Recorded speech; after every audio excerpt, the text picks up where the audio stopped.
मैं आज के हमारे माननीय श्री जलील साहब, इनकी आज केंद्रीय शहरी समिति पे नियुक्ति होने के लिए मैं उनको तहे दिल से बहुत बहुत मुबारकबाद देती हूँ।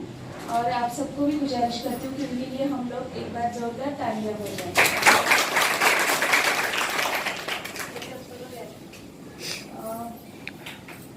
मंच पर सभी मौजूद माननीय और यहाँ पर जो जमा हुए हैं मेरे सब सहयोगी, आज यहाँ पर मुझे बुलाया, आप लोगों को यहाँ देखकर मुझे बेहद खुशी हो रही है।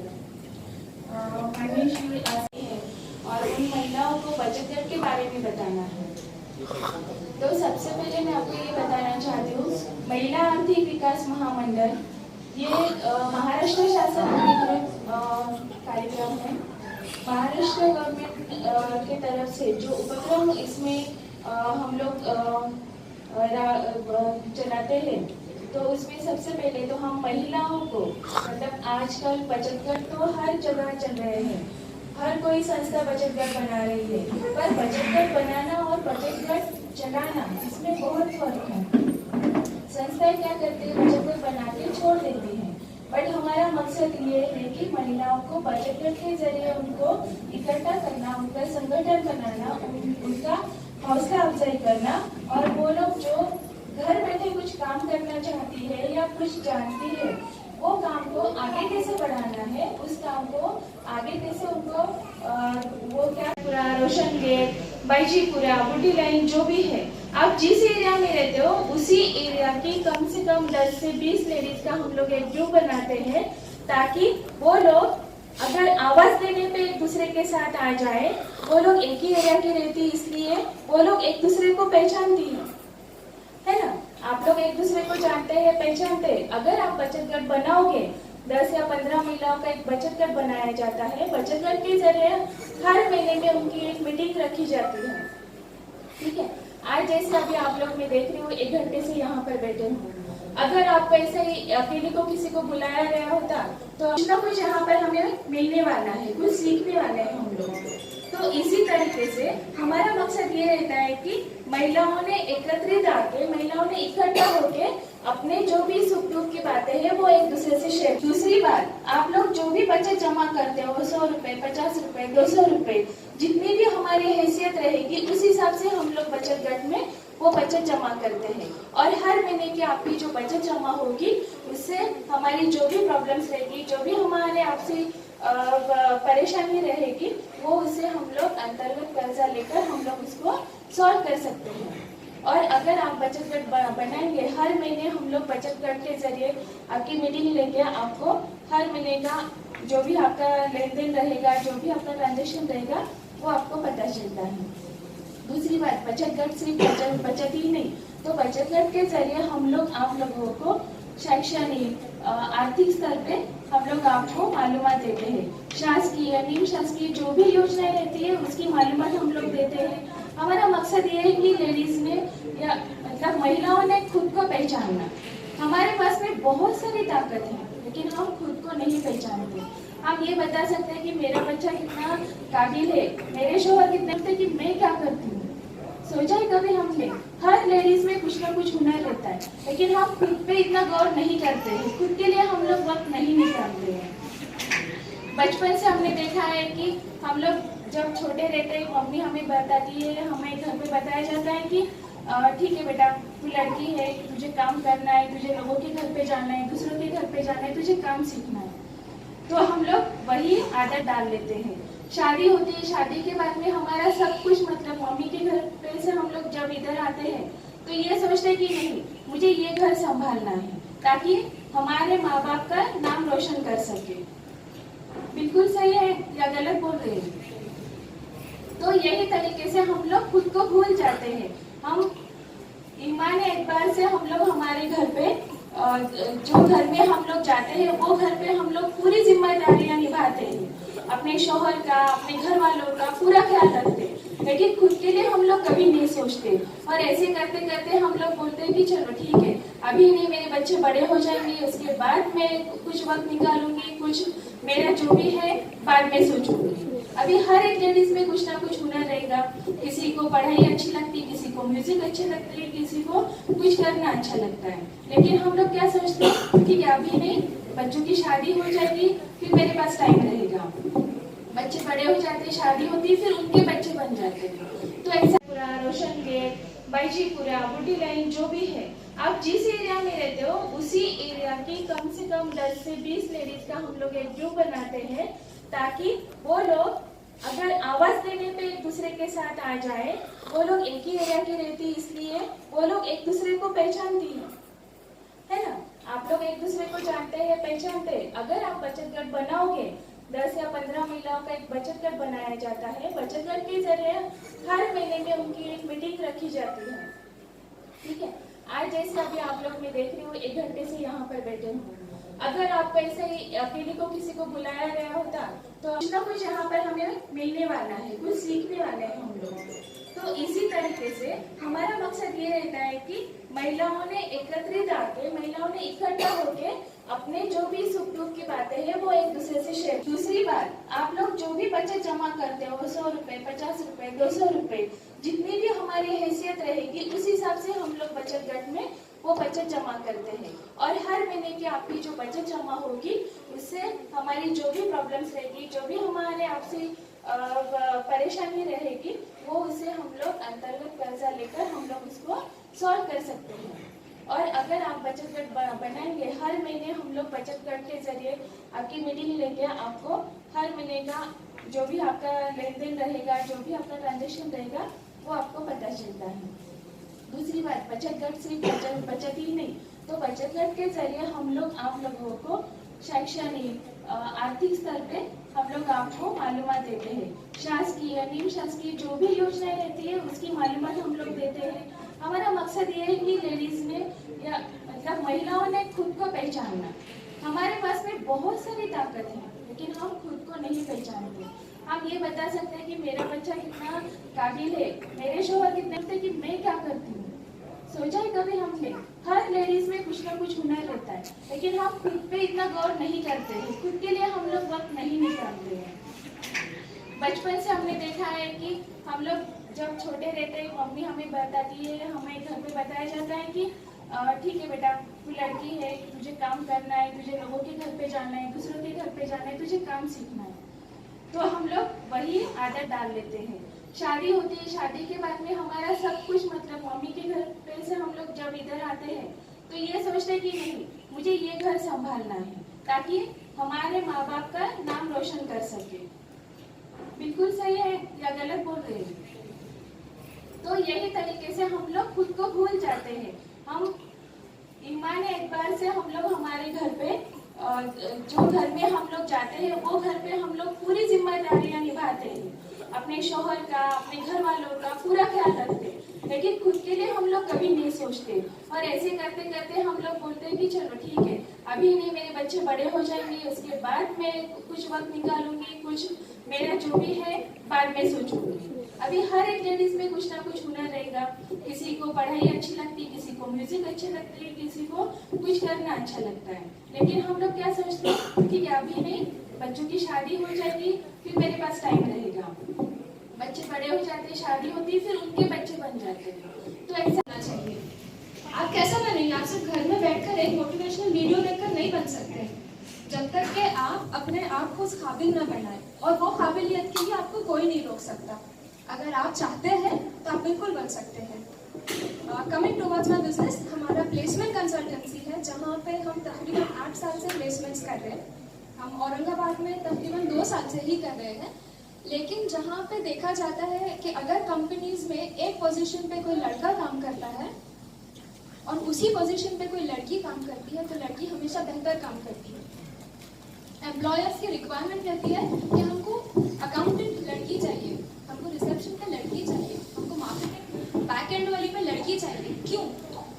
आज वो हमको हायर करने के लिए क्यों तैयार है? कोई अपना नुकसान कर लेगा? ऑब्वियसली उनको भी फायदा हो रहा होगा ना। लेकिन हम लड़कियों में वो कॉन्फिडेंस ही नहीं है कि हम किसी का कुछ भला कर सकते हैं। आपको इंटरव्यूज के लिए सबसे पहले प्रिपेयर होना पड़ेगा। आपको सबसे पहले अपने जो भी कंसेप्ट्स है वो राइट फ्रॉम चाइल्डहुड क्लियर करने पड़ेंगे। आपको अपने पेरेंट्स को वो बताना पड़ेगा कि आप क्या करियर चूज करने चेंज हो रही है, टोटल ट्रांसफॉर्मेशन आ रहे हैं, आपको ये अंदाजा भी नहीं है कि आप एक नेक्स्ट लेवल पे जाकर क्या कर सकते हैं। सो बेसिकली प्लेसमेंट्स में आप अगर नॉन डिग्री प्लेसमेंट्स कुछ करना चाहते हैं तो sir is already doing a lot in the city. Sir ने काफ़ी लोगों को इंडस्ट्रीज में भी लगाया है, तो लोगों को आने की ज़रूरत है, सपोर्ट के लिए हम सब खड़े हुए हैं। बट आप लोग जब आएंगे तो हम लोग आपको अप्रोच कर पाएंगे और आपके अप्रोच से बेहतर हम लोग आपको प्लेसमेंट कर पाएंगे। आज लोगों को मार्केट में किसी भी चीज़ का आइडिया नहीं, उनको यही नहीं पता है कि इंटरव्यू देना कैसा है, सैलरी मांगनी कितनी है, सही तरीके से अप्लाई कैसा करना है, किस तरीके से इंटरव्यू देना है। आपके ये जो बेसिक चीज़ें होती है, आपके पास डिग्री है बट कुछ गलतियों की वजह से आप रिजेक्ट हो जाते हैं, और वो रिजेक्शन की वजह से हम लोग चाहते हैं कि हम लोग आप लोगों की हेल्प करें as the citizen of this country and basically from Aurangabad. हम चाहते हैं कि औरंगाबाद का हर लड़का और हर लड़की किसी न किसी प्रोफाइल में बेहतरीन जगह पर बैठे रहें। So with this note I would like to end this, और हम खास गर्ल्स के लिए एक पोएम बोलना चाहेंगे। अस्सलाम वालेकुम रहमतुल्लाहि व बरकातुहू। सबको मेरा नमस्कार, जो भी यहाँ पे आई है लेडीज। आपने काफ़ी 1 घंटे से वेट किया है प्रोग्राम के लिए, लेकिन ये पेशेंस आपका मतलब दर्शाते हैं कि आप सच में कुछ करना चाहते हैं। मतलब जब से आए 1-1.5 घंटे से तो कोई एक लेडीज भी बाहर रिटर्न नहीं गई थी। तो मैं आप सभी लोगों का यहाँ पे शुक्रिया अदा करती हूँ। और जैसे कि आज का हमारा प्रोग्राम है, उसके बारे में मैं आपको बताना चाहती हूँ कि हमने ये प्रोग्राम किस वजह से ऑर्गेनाइज किया है। एक्चुअली मेरा नाम थोड़ा गलत किया गया है। आई एम आसमा शफीक शेख। मैं रजिया सुल्ताना वुमेन विंग की महाराष्ट्र प्रेसिडेंट हूँ MIM पक्ष से। और आज का ये इम्तियाज जलील साहब के लिए। इम्तियाज जलील सर, जैसे कि आप सब लोग जानते हैं, वो किसी तारीफ के मोहताज नहीं है। उनकी केंद्रीय शहरी विकास समिति यानी कि जो सिटी का डेवलपमेंट होता है, शहर का जो विकास होता है, उसके कमिटी के ऊपर जो नेशनल लेवल से होती है, वहां पे वो दूसरी बार फिर से नियुक्त हुए। तो इसकी कुछ तो वजह होंगी। मतलब सर ने इतना काम जो किया है, जब से वो चुनाव जीत कर आए एक सांसद के तौर पे, उन्होंने जितना काम किया है उसके बेस पर उनको फिर से ये नियुक्ति दी गई है रहता है। इसलिए स्पेशली हमने वुमेन्स विंग की तरफ से उनका सत्कार, उनका स्वागत, उनका इस्तेकबाल का प्रोग्राम आज हमने ऑर्गेनाइज किया है। सर यहाँ पे आए हैं, उनका मैं दिल की गहराइयों से इस्तेकबाल करती हूँ। आज हमारे साथ में आयशा सिद्दीकी मैम आए हैं, जो HR कंसल्टेंट है, उनके कंपनीज है, और वो कई सारे जेंट्स हो लेडीज हो, सबको कंपनीज के अंदर जॉब प्रोवाइड करने का काम करती है। और स्पेशली लेडीज के लिए, वुमेन्स के लिए उनके दिल में एक हमदर्दी है, और वो मेरी बहुत अच्छी बेस्ट फ्रेंड भी है। तो मैंने उनको कहा कि हमें औरंगाबाद में ऐसा प्रोजेक्ट लेना है जिसको हमें पूरे महाराष्ट्र में आगे बढ़ाते हुए लेकर जाना है, कि हमें उन लेडीज को साथ में लेकर काम करना है जो सच में आगे बढ़कर कुछ करना चाहती है, लेकिन उन तक कोई ऐसी वजह नहीं पहुंच पाती कि वो आगे बढ़े। तो हमें ये औरंगाबाद से हमने ये चीजें स्टार्ट की है। तो आज हमने कुछ ऐसे लेडीज जो एजुकेटेड लेडीज हैं, उनके एम्प्लॉयमेंट के लिए हमने आयशा सिद्दीकी मैम को बुलाया है। वो आपका बायोडाटा वगैरह यहाँ पे नोट कर लेंगी। उनके पास उनके जो साथी है वो भी आए हैं, उनको आपने बायोडाटा देना है।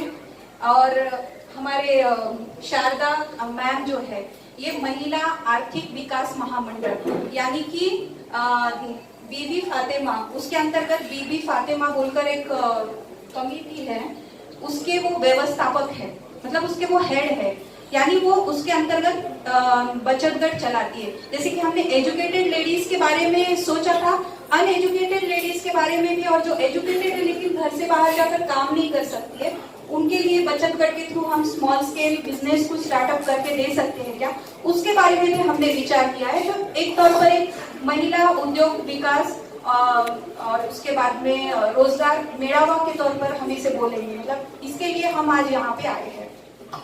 तो मैं ये दोनों भी गेस्ट का और आप सभी लोगों का शुक्रिया अदा करना चाहती हूँ, और स्पेशली हमारे जो पत्रकार भाई आए हुए हैं, उनका भी शुक्रिया अदा करना चाहती हूँ कि वो इस प्रोग्राम को एक अच्छा कवरेज दे रहे हैं और हमारे हर प्रोग्राम को एक अच्छा कवरेज देते हैं। और इसको स्पेशली देना चाहिए कि पूरा मैसेज ये ऑल ओवर औरंगाबाद में जाए और महाराष्ट्र में भी।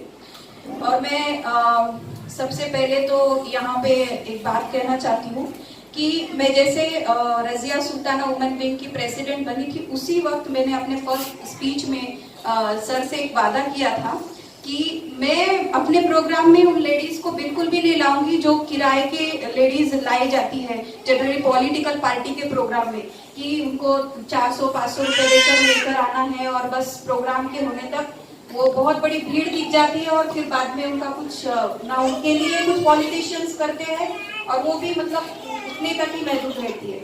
मैं उन लेडीज के साथ मिलकर एक संगठन बनाना चाहती हूँ कि जो सच में हमारे संगठन से जुड़ना चाहती है और महिला सशक्तिकरण के प्रोग्राम में वो हमारे साथ मिलकर काम करेंगी।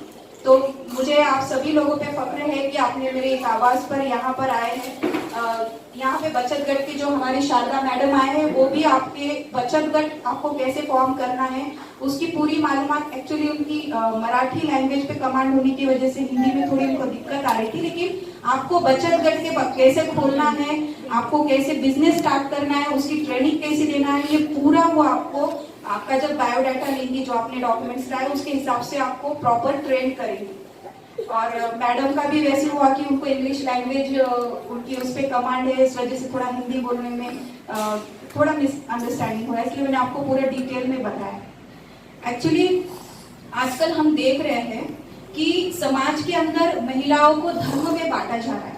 मतलब कि अगर किसी महिला पर एसिड अटैक होता है, उसका रेप होता है या उसके साथ जो भी बदतमीजी होती है, अभी रिसेंट के हमने बिहार इलेक्शन के पीरियड में 2-3 घटनाएं हमने ऐसी देखी जो हाथरस पीड़िता की थी, जिसको मारा गया, उसके साथ रेप किया गया और फिर धर्म के नाम पर लेडीज को डिवाइड किया गया। मतलब उसके साथ जो इनजस्टिस हुआ उसको एक धर्म का नाम दिया गया। और अभी रिसेंटली गुलनाज बोलकर एक लेडीज है, मतलब वहां की पीड़िता है, उसके साथ भी सेम ऐसे ही हुआ है। मतलब उसका रेप तो हुआ नहीं है, लेकिन उसको जिंदा जलाकर मार दिया गया और फिर से धर्म के नाम पर लेडीज को डिवाइड करने की कोशिश की गई है। आज हमारे प्रोग्राम में हर समाज के लोग आए हैं और हर समाज के लोग आज MIM से जुड़ना चाहते हैं।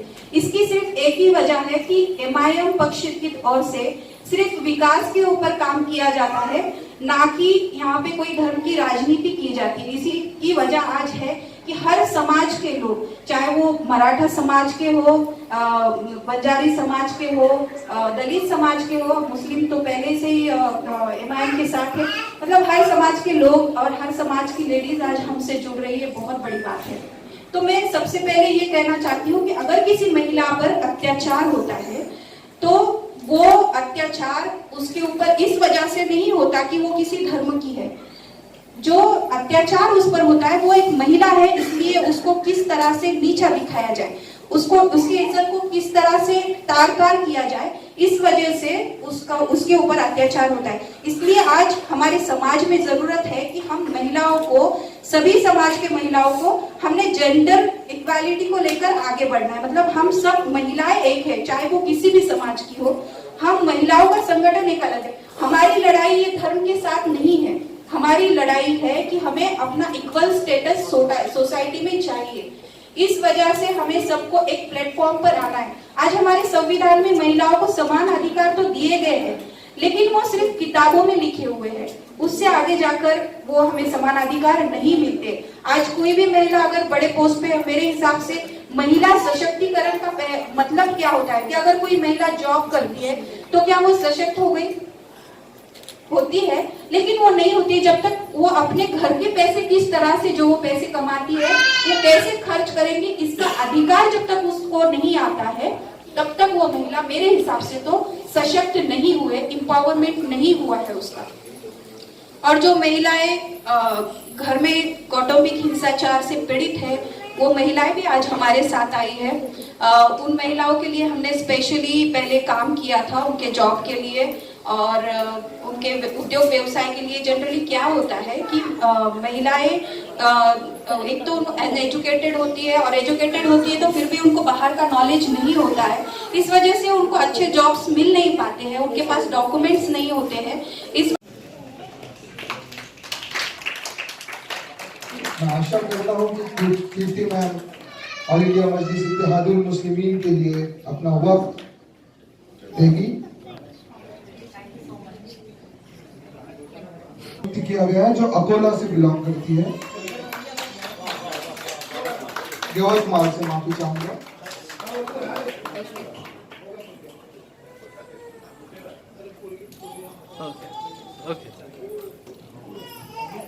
एडवोकेट रूपाली ज्ञानोबा चाटे।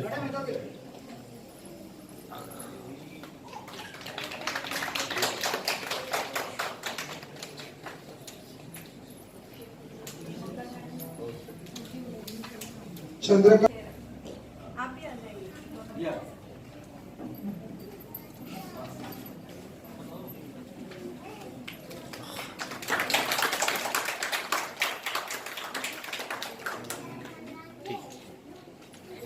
धन्यवाद।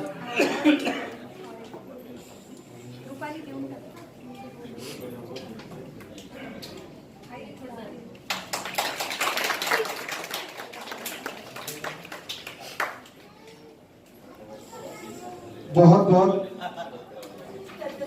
शुक्रिया इम्तियाज जलील साहब।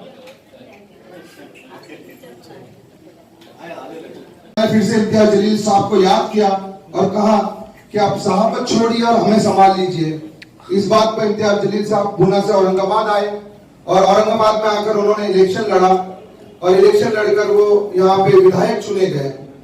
2019 में जब लोकसभा इलेक्शन आया, जहाँ पे फिरका परस्त ताकतें बहुत शहर में बुलंद थी, उस वक्त फिर से लोगों की आवाज पर, सिर्फ लोगों की आवाज पर इम्तियाज जलील साहब ने लोकसभा का इलेक्शन लड़ा और वो आज हमारे सांसद है। सांसद के साथ साथ एक खुशमिजाज इंसान, एक ऐसा शख्स जो हर किसी को अपना बना काम करते हुए, ऐसे हमारे सांसद इम्तियाज जलील साहब आज के प्रोग्राम के अध्यक्ष हैं। उसी के साथ साथ हमारी रजिया सुल्ताना वुमेन्स की जो विंग है, उनके प्रेसिडेंट आज मौजूद है, उनका इंट्रोडक्शन आपसे करवाता हूं। वो एक एडवोकेट है जिन्होंने LLM LLB जो है कंप्लीट कर लोगों की खिदमत के लिए वकालत ये पेशा चुना। वकालत के साथ साथ मैम सामाजिक कार्यों में भी आगे है और सामाजिक कार्यों के साथ साथ खासकर महिलाओं के लिए वो बेकाम करती है। महिलाओं के लिए अक्सर उनके प्रॉब्लम्स को सॉल्व करने के लिए कई सारे प्रोग्राम पूरे वुमेन्स विंग का कि धीरे धीरे बहुत अच्छे कामों की तरफ वो आगे बढ़ रहे हैं।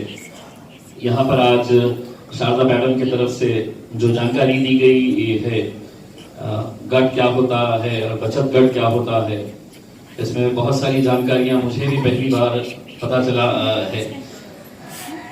मुझे मालूम है कि अगर सही तरीके से अगर काम किया जाए तो बहुत सारे जरूरतमंद लोगों को इसका फायदा हो सकता है। लेकिन हकीकत ये भी है कि बचत गट के नाम के ऊपर बहुत सारे गलत काम भी होते हैं। कई शिकायतें हमारे पास भी आती है। इसीलिए अगर ये अच्छे लोग इसकी अगर जिम्मेदारी उठाते हैं तो यकीनन इसका फायदा बहुत सारे लोगों को हो सकता है। आयशा सिद्दीकी को जब मैं सुन रहा था, एक यंग लड़की इस तरीके से कितने कॉन्फिडेंस के साथ बोल रही है, तो ऐसे बच्चियों को जब मैं देखता हूं तो मुझे एहसास होता है कि हमारे अच्छे दिन आने वाले हैं। जिस तरह से ये लोग आगे काम कर रहे हैं, अच्छा काम कर रहे हैं। देखिए, पिछले 6 सालों से हम अपने तौर के ऊपर, ये अलग बात है कि सियासत की जगह के ऊपर हम सियासत करते हैं, लेकिन सियासत राजनीति हम सिर्फ इलेक्शन के वक्त में करते हैं और बाकी का वक्त हम समाज सेवा के लिए इस्तेमाल करते हैं। हम समाज के कार्यों के लिए अपना वक्त इस्तेमाल करते हैं। मैं खुद अपने दिल्ली गेट के ऑफिस के ऊपर पिछले 6 सालों से लगातार वहां पर एक सिलाई सेंटर में चलाता हूँ महिला को अपने पैरों पर खड़े रहने के लिए। जब पहला बैच मैंने लिया था तो वहां पर हमें 50 लड़कियों को उस बैच के अंदर लेना था, लेकिन मुझे हैरानी और ताज्जुब इस बात की हुई थी कि वो 50 सीट के लिए 400 बच्चियों का रजिस्ट्रेशन हमारे पास हुआ था। और उस दिन ये एहसास हुआ था कि कितनी जरूरतमंद बच्चियां हैं जो एक छोटा सा कोर्स हासिल करने के लिए 400 लोगों का रजिस्ट्रेशन हुआ था। उस वक्त दिक्कत यह हुई थी कि हम किसको ले और किसको ना ले। हमने पहले से लेके आज तक मैंने कभी भी किसी का भी रिकमेंडेशन मैं नहीं लेता हूं, मैं खुद अपना भी रिकमेंडेशन नहीं लेता हूं। जो बच्ची का रजिस्ट्रेशन आता है, चाहे वो किसी भी जात, धर्म और मजहब की क्यों ना हो, हम सब बच्चियों को बुलाते हैं और उन्हीं बच्चियों के हाथ से वो चिट्ठियां निकाली जाती है और 50 बच्चियों को उसके अंदर दाखिला दिया जाता है। 3 महीने का हम कोर्स चलाते हैं। 3 महीने के बाद उन बच्चियों को अगर हम सिर्फ एक कागज का टुकड़ा दे दें एक सर्टिफिकेट के तौर के ऊपर कि इन्हें सिलाई आती है, सिलाई का काम ये कर सकती है, तो मैंने ऐसी बहुत जरूरतमंद बच्चियों को देखा कि जिनके लिए वो सर्टिफिकेट कोई मायने नहीं रखता है। उनको अगर हमको पैरों पे खड़े रहना सिखाना है तो कहीं ना कहीं उनको कुछ और आगे बढ़कर मदद करने की जरूरत है। तो पिछले 6 सालों से लगातार जो 25 बच्चियां पास होकर निकलती है, 3 महीने का कोर्स हासिल करने के बाद अब हर बच्ची को एक नई सिलाई मशीन साथ में देते हैं सर्टिफिकेट के साथ, ताकि ये बच्चियां अपने पैरों के ऊपर खड़े रह सके। और मुझे खुशी होती है इस बात की कि कई ऐसी बच्चियां हैं जिन्होंने अपनी दोस्ती वहां पर उस सेंटर के ऊपर की, अलग अलग जात, धर्म और मजहब की बच्चियां हैं, लेकिन जब कोर्स कंप्लीट कर दिए, एक साइलाई मशीन ले लिया, तो कितने बच्चियों ने अपना एक छोटा सा एक घर बनाकर वो छोटे मोटे सिलाई के काम कर रही है। 1 रुपया भी हम किसी से लेते नहीं है। साथ ही साथ हम सिलाई मेहंदी क्लासेस चलाते हैं, वहां पर भी टोटली मुफ्त ये काम किया जाता है। ये बातें आप लोगों को दिखाई नहीं जाती है, आप लोगों को बताई नहीं जाती है, क्योंकि मजलिस को चाहने वाले अखबार वाले हैं तो हमारी से बुराई छापना जानते हैं, अच्छाइयों के बारे में बहुत कम हमारा दिखाया जाता है। ये तो कुछ काम है, लेकिन साथ ही साथ अब हमने पुलिस भर्ती के लिए अब 2-1 महीने के अंदर आप देखेंगे कि महाराष्ट्र के अंदर हजारों की तादाद के अंदर पुलिस की भर्ती की जाने वाली है, नौकरियां लगने वाली है। उसके लिए जब हमने रजिस्ट्रेशन शुरू किया कि हम बच्चों को ट्रेनिंग देंगे, हम लड़कों को लड़कियों को ट्रेनिंग देंगे, वरना एक लड़के को एक लड़की को अगर ट्रेनिंग लेने के लिए जाना पड़ता है तो हजारों रुपये उन्हें फीस देना पड़ता है किसी भी सेंटर के ऊपर, चाहे वो फिजिकल एजुकेशन का मामला हो, ट्रेनिंग हो या रिटर्न का हो। हमने मुफ्त इसका इंतजाम किए हैं। हमने सोचा कि हम एक 200 अच्छे लड़कों को आइडेंटिफाई करेंगे, उनका सिलेक्शन करेंगे, और वो सिलेक्शन करने के बाद वो 200 बच्चों को हम लोग पूरी तरह से ट्रेनिंग करेंगे कि ताकि वो पुलिस की नौकरी के अंदर भर्ती हो जाए। फिर हमको सुझाव आया कि सिर्फ लड़कों का क्यों, पुलिस के अंदर तो लड़कियां भी होती है, तो हमने सोचा कि चलिए लड़कियों के लिए भी हम करते हैं। तो मुझे खुशी है कि हमने पहले जो सोचा था कि हम 200 बच्चों को ट्रेनिंग देंगे, जब हमने रजिस्ट्रेशन शुरू किया तो 4000 बच्चों का रजिस्ट्रेशन हमारे पास आया है।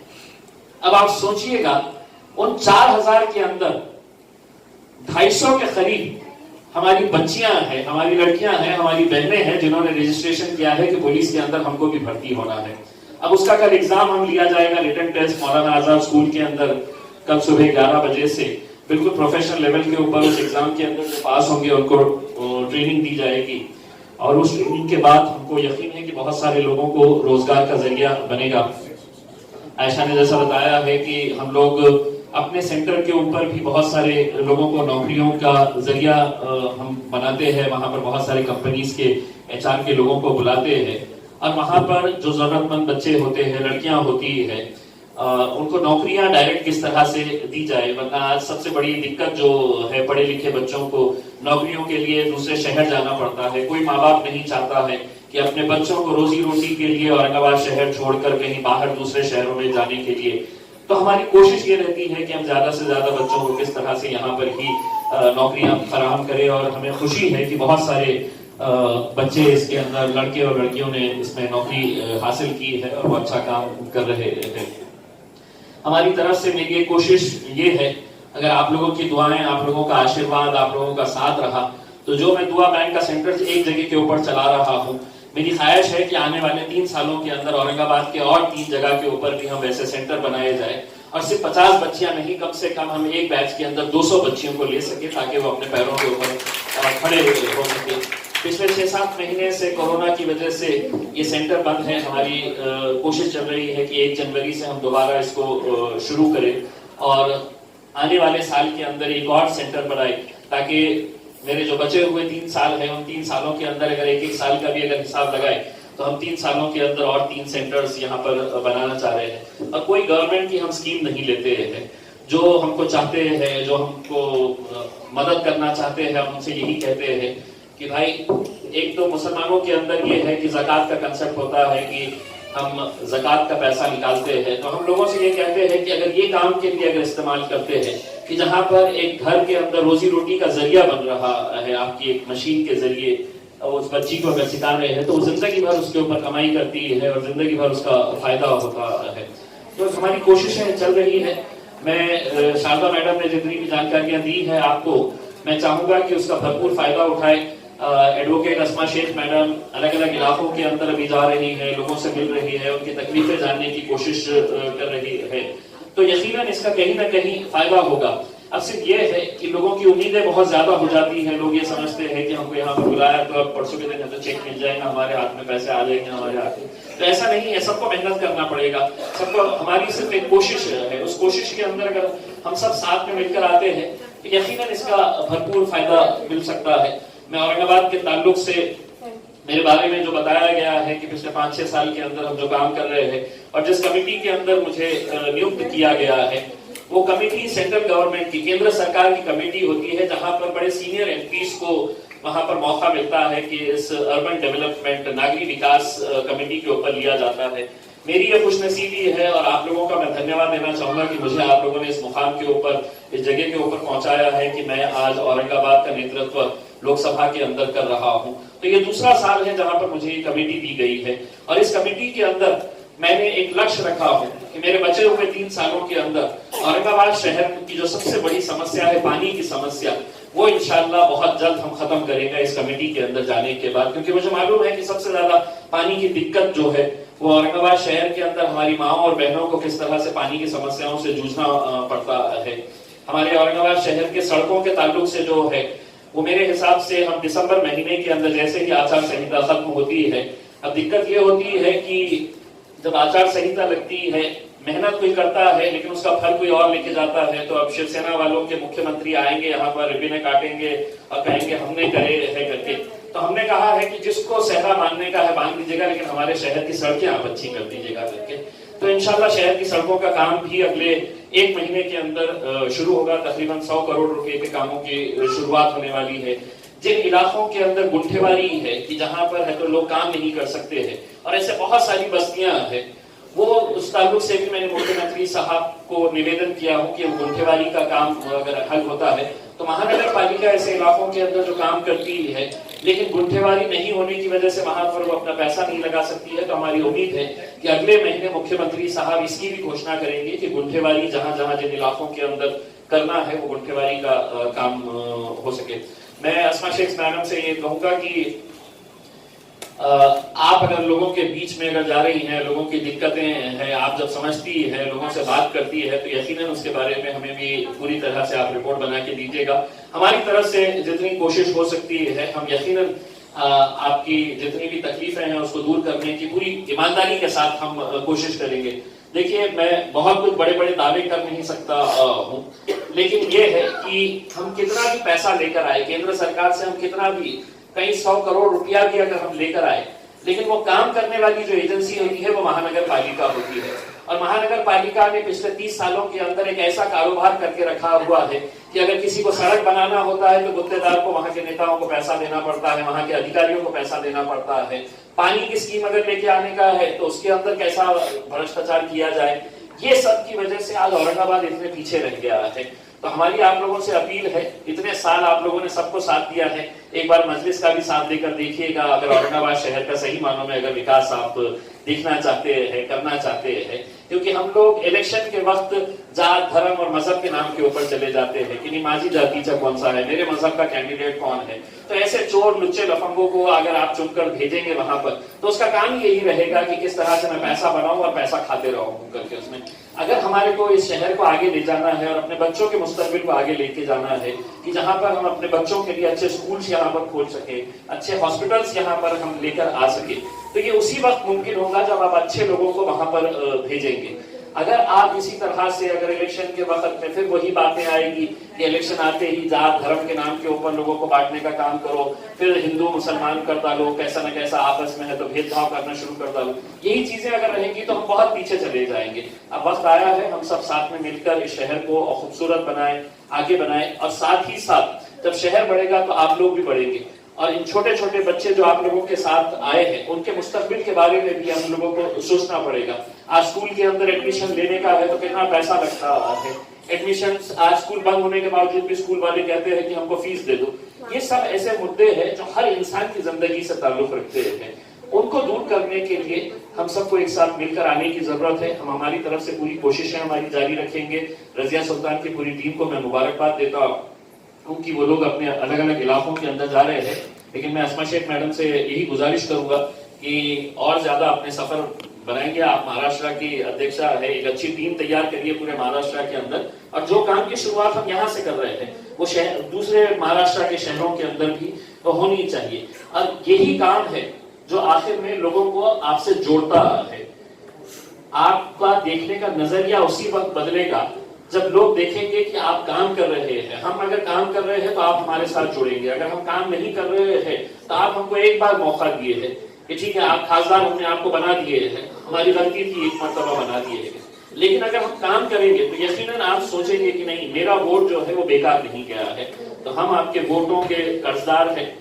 आपने जो हमारे को वोट दिया है, वोट देकर इस मुकाम के ऊपर पहुंचाया है, उसका हम तहे दिल से शुक्रिया अदा करते हैं और आपको यकीन दिलाते हैं कि हमारी तरफ से जितना भी हो सकेगा हम पूरी तरह से कोशिश करेंगे। मैं तो ये कहूंगा कि मेरा अगला सेंटर कहाँ पे होना चाहिए, वो अस्मा शेख अपने लेवल के ऊपर अलग अलग इलाकों के अंदर जाए, हमारे को जगह बताए कि कहाँ पर कौन सी जगह हो सकती है, ताकि उस इलाके के अंदर भी हमें 50 बच्चियों को हर 3 महीने 4 महीने के कोर्स के अंदर है तो हम वहां पर उनको पैरों के ऊपर खड़े रहने के लिए एक जरिया बना सके।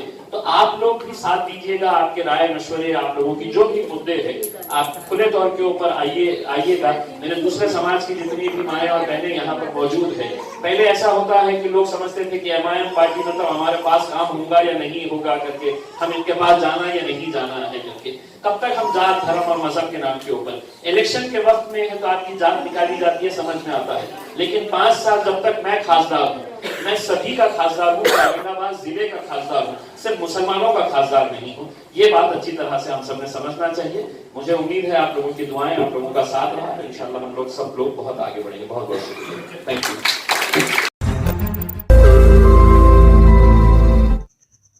रोज नई खबरों को देखने के लिए हमारे औरंगाबाद समाचार चैनल को सब्सक्राइब कीजिए और नोटिफिकेशन पाने के लिए हमारे बेल आइकन को दबाइए ताकि हर खबर की नोटिफिकेशन आपको मिलती रहे।